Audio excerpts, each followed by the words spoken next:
7 ॾींहं ताईं क़बर में रहंदड़ यूट्यूबर जो अजीब करतब। अमरीकी यूट्यूबर पंहिंजे मदाहनि खे अजीब करतब ॾेखारण लाइ मुनफ़रिद अंदाज़ अपनाईंदे पाण खे 7 ॾींहंनि ताईं ताबूत में बंदि कराए क़बर में दफ़न कराए छॾियो।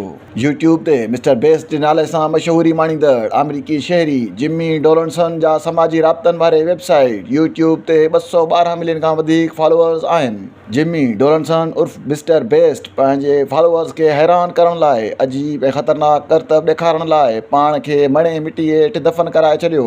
पाण खे ज़िंदा क़बर में दफ़न कराईंदड़ यूट्यूबर ताबूत में पाण सां गॾु खाद खुराक ऑक्सीजन ऐं वाकी टाकी पिणु खणी वियो हो। क़बर में दफ़न थियल यूट्यूबर मिस्टर बेस्ट पंहिंजे मदाहनि लाइ क़बर में पंहिंजी सरगर्मी पिणु रिकॉर्ड कंदो रहियो। जॾहिं त संदसि टीम निगरानी लाइ क़बर ॿाहिरां मुक़ररु थियल हुई, वाकी टाकी वसीले साणसि राब्ते में हुआ। मिस्टर बेस्ट जी टीम एक्सीवेटर मशीन मार्फत संदसि ताबूत मथां 20,000 पाउंड मिटी विझी मिस्टर बेस्ट जे नाले सां क़बर पिणु ठाहे छॾी हुई। मीडिया रिपोर्ट मूजिबि मिस्टर बेस्ट पारां 2021 में पिणु अहिड़ो ई करतब ॾेखारियो वियो हो जेको फ़क़ति 50 कलाकनि ते मुश्तमिल हुयो। दिलचस्प ऐं मुनफ़रिद वीडियोज़ लाइ असांजे चैनल वॉइस पाकिस्तान खे लाइक, फॉलो ऐं सब्सक्राइब करणु न विसारींदा।